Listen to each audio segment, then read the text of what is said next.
Hey everyone, let's make some Slovenian onion and pepper bread, or as we say in Slovenian, čebulni kruh s poprom. You can find the whole thing free on my blog, or for $5 a month you can join my Patreon where you can get print and e-version recipe cards for your collections. Now, a lot of people are afraid of making their own bread, but it really doesn't need to be that complicated at all.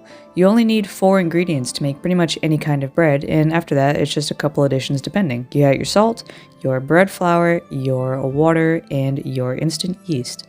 That is quite literally all it takes to make a bread, but again, as I was saying, this is a special bread, so we need a few more ingredients. And when it comes to the oil, I do prefer to use some kind of animal fat, but trying to buy it from the jar at the store is actually quite expensive, so what I prefer to do is just buy a pack of bacon and then fry up a few slices, and you can actually get a really good amount of fat from that.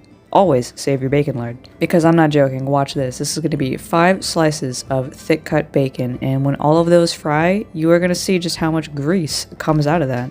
Whenever I'm cooking bacon, I always fry the grease off, and I usually put it in a jar to save because you can use it for so many delicious recipes. But look at this. This is a verifiable puddle of oil. And I did weigh it out, and it did come to about 75 grams. That means the last 25 you just use a neutral oil like vegetable oil, and you still have the 100 grams that you need. If for whatever reason you can't eat pork for religious reasons or because you're vegan, you can just use 100 grams of the regular oil too. You don't have to use the animal lard. But for me, I like that pork lard flavor, so that's what we're going with. Now this bread's a little different because of these additions, so one thing you want to do is take 1 onion and you want to chop it up nice and fine.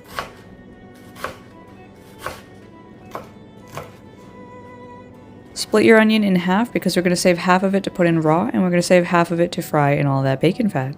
This is going to add a lot of flavor and it's going to be absolutely delicious. And if you fried bacon for this, you can have it as a little snack while these fry too. Now once your onions are ready, you want to leave them to cool to the touch, because if it's too hot, it'll kill the yeast. And I really recommend you get a food scale, because if you can be accurate with your measurements, it's going to make your bread consistent every single time. So for this recipe, we are using 800 grams of bread flour and 200 grams of wheat flour. That comes out to a whole kilogram total, and this does make like 2 small normal loaves of bread, or you can make 1 massive lump. But I'm using a bread whisk to mix this together, and then I'm putting some active dry yeast, 25 grams on one side, and all of my other materials on the other side, because even if this is instant yeast, which is really robust and stronger than like sourdough, it is still something that will die if you put it in close contact with too much heat, with salt, all that kind of stuff. But bread, again, is really easy because you just put stuff in a bowl and mix it up, but make sure your water is lukewarm, not hot, lukewarm. Again, heat will kill the yeast. I even recommend pouring a little bit into the onions and the oil just to make sure that that is cool enough before you add it all together. Because the last thing you want is to do everything right and then realize your yeast died and your bread is now a rock. But here I am supplementing that last 25 grams with some neutral oil, and then it is time to get everything in one bowl and start mixing.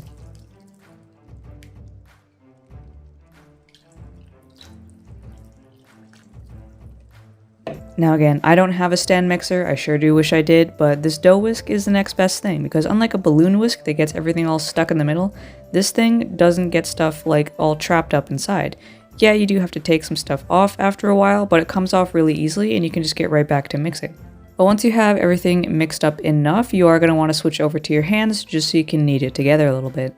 You shouldn't need to knead it for too long, luckily. You really just want to get everything combined and get it into a solid mass that like isn't sticky, doesn't have bits of raw flour on it, just a cohesive ball of dough. But as you can see here, I am just able to easily pull all that off and keep on going. But yeah, about 2 to 3 minutes of kneading and you should be all set.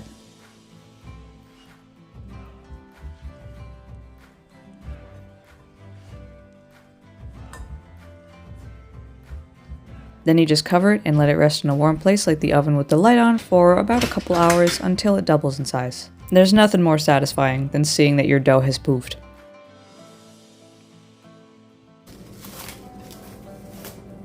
Here all you want to do is just turn that dough out onto the table and roll it into a ball. Since it did poof up and get pretty fluffy, I'm also doing something called slap and fold. This is more something I usually do with sourdough, but it does make the overall texture and outside of the bread a little bit more coherent. You don't have to do that, you could probably just kind of muck it around a little bit, but I prefer the slap and fold because it's something I'm used to doing. It also helps build a little bit more of the gluten too, because you're slapping it on the table.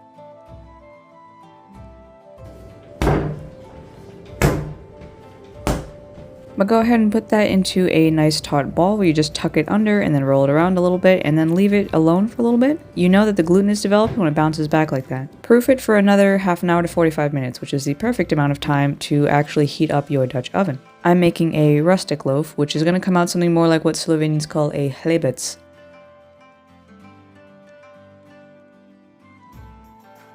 Now I'm using a tool called a bread lame to score it, kind of make some nice cuts in it, but if you don't have that, a regular knife does just fine too.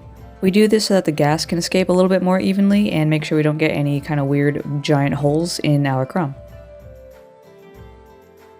But now cover it and bake it at 430 degrees Fahrenheit. You're going to leave it covered for 30 minutes and then you're going to uncover it for the last 20, so 50 minutes total.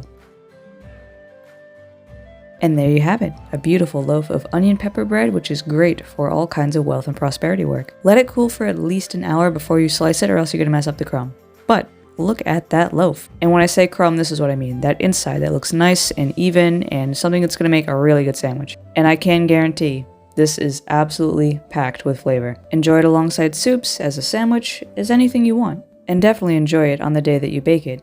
And if you guys like this recipe, definitely check out all of my other recipes I've got on the channel too. But with that, I hope you guys enjoy a beautiful loaf of bread.